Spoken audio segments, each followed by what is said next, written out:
నమస్తే, నేను ఇందు. కొడాలి నానికి పోలీసులు లుక్అవుట్ నోటీసులు ఇచ్చిన విషయం మనకు తెలిసిందే. మరి దీనికి సంబంధించి ఆయన ఇతర దేశాలకు పారిపోతారనే నెపంతో అయితే లుక్అవుట్ నోటీసులు అయితే జారీ చేశారు. అయితే దీని గురించి మాట్లాడడానికి మనతో పాటు సీనియర్ జర్నలిస్ట్ దుర్గా కుమార్ గారు ఇప్పుడు మనతో ఉన్నారు. నమస్తే సార్. నమస్తే అమ్మా ఇందు, మన వీక్షకులకు. సార్, ఇప్పుడు మనం చూసుకుంటే కొడాలి నాని గారికి అయితే లుక్అవుట్ నోటీసులు అయితే ఇచ్చారు.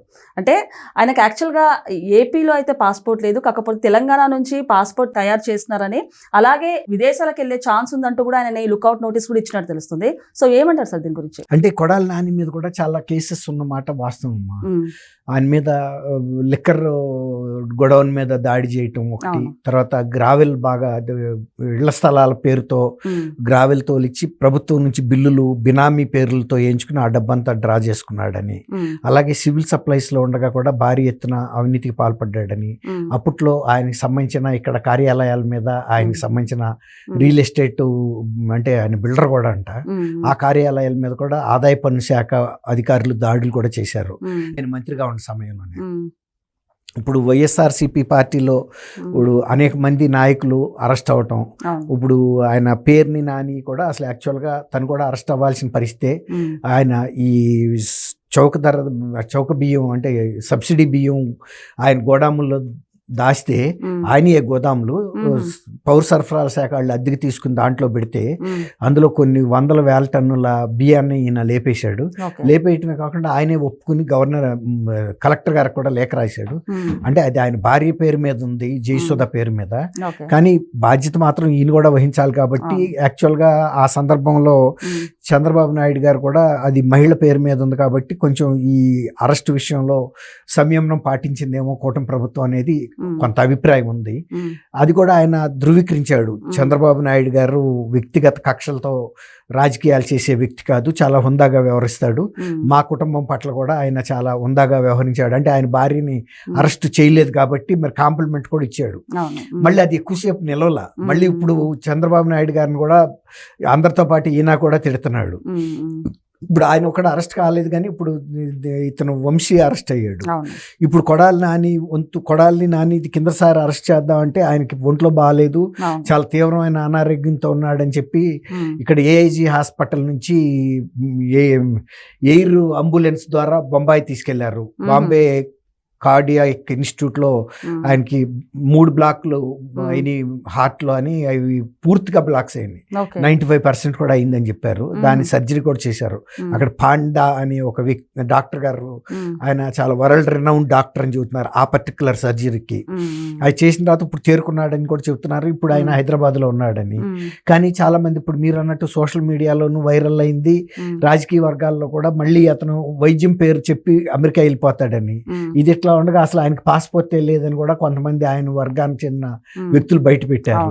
కానీ పాస్పోర్ట్ లేదని నేను కూడా అనుకోను. ఎందుకంటే మంత్రిగా చేసిన వ్యక్తి, ఇంతకాలం ఎమ్మెల్యేగా చేసిన వ్యక్తి, ఇప్పుడు ఆంధ్ర గుడివాడలో రాజేంద్ర నగర్లో ఆయన ఇంటి పేరు మీద లేకపోవచ్చు, కానీ ఆయనకి హైదరాబాద్లో కూడా ఇళ్ళు ఉన్నాయి కాబట్టి ఇక్కడ పేరు మీద అప్లై చేసినా కూడా వెరిఫై చేసి ఇచ్చేస్తారు.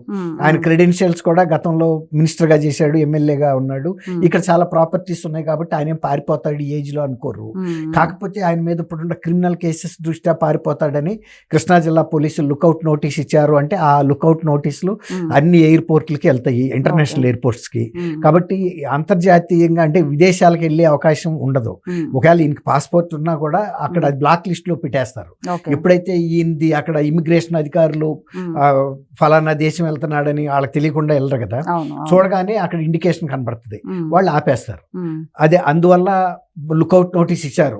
ఈయన పేరు మీద పాస్పోర్ట్ ఉందా లేదా అనే వివాదం తర్వాత.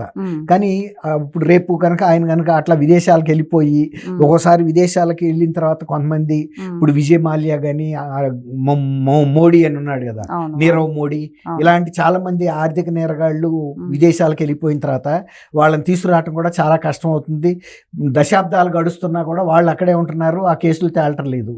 ఒక్కొక్కళ్ళు కొన్ని వేల కోట్ల రూపాయలు బ్యాంకులకి ఎగ్గొట్టిన వెళ్ళిపోయిన చరిత్రలు ఉన్నాయి వీళ్ళందరికీ. ఆ అనుభవంతో ఇప్పుడు అందులో ఈయన ప్రజాప్రతినిధిగా కూడా గతంలో చేశాడు కాబట్టి లుక్అవుట్ నోటీస్ ఇచ్చారు, ఎందుకైనా మంచిది అని. ఇప్పుడు జగన్మోహన్ రెడ్డి గారు కూడా కొంత వర్రీ అవుతుంది ఏంటంటే, ఇతను కనుక అరెస్ట్ చేస్తే కొన్ని కేసుల్లో తన పేరు కూడా మళ్ళీ బయటకు వస్తుందా అని ఆయన భయపడుతున్నట్టుగా చెప్తున్నారు. కొంతమంది ద్వారా రాయబారం కూడా చేశాడని. ఏంటంటే ఒకవేళ అరెస్ట్ అయినా కూడా ఇప్పుడు ఈ విజయసాయి రెడ్డి లాగా లేకపోతే ధనంజయ రెడ్డి వీళ్ళలాగా కృష్ణమోహన్ రెడ్డి లాగా వాస్తవాలు చెప్పకుండా కొంచెం సంయమనం పాటించమని కోరినట్టు తెలిసింది. కానీ ఒకసారి అరెస్ట్ అయిన తర్వాత అక్కడుండే ఒత్తిడి కానీ వాళ్ళు చూపే ఆధారాలు కానీ సిఐడి కానీ సిట్ కానీ రెగ్యులర్ పోలీస్ కానీ ఒకసారి డినై చేయలేరు ఎవరు కూడా. ఇప్పుడు గతంలో వివేకానంద రెడ్డి హత్య కేసు కూడా వీళ్ళు ఏమనుకున్నారంటే మనం అన్నిటినీ డినై చేయొచ్చు, ప్రతిదీ మాకు తెలియదని అనుకున్నారు. కానీ సిబిఐ వాళ్ళు చాలా క్రిటికల్ అండ్ టెక్నికల్ ఆధారాలు చూపించారు. ఈ ఫోన్ నంబర్లు గల వ్యక్తులు ఫలానా సాట ఫలానా టైంలో ఉన్నారు, ఎందుకున్నారు, అట్లాగే అతను అవినాష్ రెడ్డి ఇంట్లో కూడా ఉన్నారు, ఈ టైం నుంచి ఈ టైం వరకు ఉన్నారు అనేది క్లియర్ ఎవిడెన్సెస్ చూపించారు. అట్లా ఇవాళ దీని ప్రకారం ఇప్పటికే జగన్మోహన్ రెడ్డి గారి మీద అనేక అంటే అంతిమ లబ్ధిదారుగా జగన్మోహన్ రెడ్డి పేరు చెబుతున్నారు. ఏ కేసులో అయినా కనీసం కొడాలి నాని అయినా కొంచెం నువ్వు సంయమనం పాటించమని అడిగారని అంటున్నారు. అది ఎంతవరకు అది సాధ్యం అవుద్దని అయితే మనం చెప్పలేము. కొడాలి నానికి వ్యక్తిగతంగా ఆయన మీద అభిమానం ఉండొచ్చు, నేను కాదనలేను. కానీ మరి ఆ కేసెస్కి సంబంధించి ఆధారాలు చూపించినప్పుడు అంత తేలిగ్గా పోలీసుల్ని నాకు తెలియదనో నేను లేననో నాకు గుర్తు లేదనో చెప్పలేడు కదా. ప్రయత్నం అయితే జగన్మోహన్ రెడ్డి గారు చేశారని అంటున్నారు. సో మరంటే జగన్ అధికారంలో ఉన్నప్పుడు సార్ అంటే వల్లభనేని వంశీ గారి కేసు కానివ్వండి, పిఎస్ఆర్ ఆంజనేయులు గారి కేసు కానివ్వండి, అలాగే లిక్కర్ స్కామ్ కేసు కానివ్వండి, ఇవన్నీ ఒక సెన్సేషన్ రేగని చెప్పొచ్చు. సో మరి ఈ జగన్ అధికారాన్ని ఏ విధంగా చూడొచ్చు అంటారు సార్? ఇప్పుడు జగన్ అధికారంలో ఉన్నంత కాలం అసలు ఈ కేసెస్ ఎవరి మీద ఫైల్ కాలేదు కదమ్మా. జగన్మోహన్ రెడ్డి గారు స్టాండింగ్ ఇన్స్ట్రక్షన్ ఏంటంటే పోలీసులకు కానీ సిఐడికి కానీ ఎవరికైనా సరే మాకు సంబంధించిన శాసనసభ్యులు కానీ నాయకులు కానీ ఎవరు ఎలాంటి కుంభకోణాల్లో కానీ ఎలాంటి క్రిమినల్ యాక్టివిటీలో ఉన్నా సరే పెట్టకూడదు. ఈవెన్ పిన్నెల్లి రామకృష్ణారెడ్డి గారు ఈవీఎంలో పగలగొట్టిన కేసు విషయంలో కూడా ఆ రోజున వాళ్ళు చర్య కూడా తీసుకోలేదు. ఊరికే నామమాత్రంగా హోమ్ అరెస్ట్ అని చెప్పారు, హోమ్ అరెస్ట్ అని పెట్టి. కానీ ఆయన అరెస్ట్లోనే ఆయన పారిపోయి హైదరాబాద్ రావటం, వాళ్ళ తమ్ముడు కూడా అప్పుడు పారిపోయి ఇప్పుడు రాక కూడా దొరకపోవటం, ఇవన్నీ కూడా జరిగినాయి. ఆ 3 ఏళ్ళు ఆయన 5 సంవత్సరాల అధికారంలో ఉన్నప్పుడు మాత్రం ఎవరి మీద కూడా కేసు బుక్ కాకుండా చూసుకున్నాడు. ఇప్పుడు పిఎస్ఆర్ ఆంజనేయులు చేసిన కేసు కూడా జగన్మోహన్ రెడ్డి గారు స్వయంగా చెబితేనే ఆ అమ్మాయిని తీసుకొచ్చారు బాంబే నుంచి, జత్వానీని, కాదంబరి జత్వానీని తీసుకురమ్మని స్కెచ్ చేసింది సీఎంఓ ఆఫీసులో కూర్చునే వేశారు.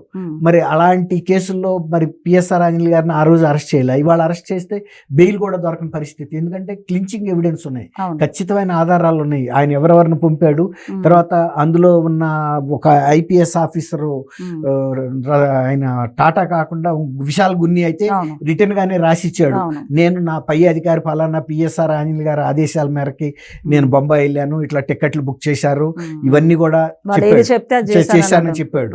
ఇవన్నీ ఇంత ఖచ్చితమైన ఆధారాలు ఉన్నప్పుడు తర్వాత వాళ్ళ వంశీకి సంబంధించి కూడా ఆయన ఒక కిడ్నాపే చేసి కిడ్నాప్ సంబంధించిన విజువల్స్ అన్ని కూడా క్లియర్ గా కనపడుతున్నాయి. తెలుగుదేశం ఆఫీస్ మీద దాడి తర్వాత ఇలాంటి అనేక శాసనసభ్యులు కానీ మాజీ మంత్రులు కానీ ఇన్వాల్వ్ అయిన కేసు. ఇప్పుడు పేరు నాని గురించి కూడా మనం చెప్పుకున్నాం. ఆయన స్వయంగానే లెటర్ రాశాడు, మా గోదాం నుంచి ఇన్ని 100 టన్నుల చౌకధర బియ్యము పోయినాయి అని. ఇప్పుడు ఆయన గోదాంలోంచి పోతే ఆయన ప్రమేయం లేకుండా ఎట్టపోతుంది, దానికి సంబంధించి ఎంత నష్ట పరిహారం కట్టాలో కడతానికి సిద్ధంగా ఉన్నాను కూడా రాశాడు, కట్టాడు కూడా. ఇప్పుడు తప్పు ఒప్పుకున్నా కూడా చేసి నేరం పోదు కదా, అందులో ప్రభుత్వ సొమ్ము అది. ఇప్పుడు అదేదో ప్రైవేట్ వ్యక్తులు, ఇప్పుడు నాలాంటి వాడు దాచుకుంటే దుర్గా కుమార్ గారు నేను దానికన్నా ఇంకో 10 రూపాయలు ఎక్కువ ఇస్తానంటే నేను విత్డ్రా అయిపోవచ్చు. ప్రభుత్వ సొమ్ముని నేను కొట్టేసా డబ్బులు ఇస్తానంటే ఒప్పుకోరాళ్ళు. అదే ఇదే కేసు కూడా కొనసాగుతుంది. ఇప్పుడు వాళ్ళ భార్య మీద అయినా కూడా కేసు కొనసాగుతుంది.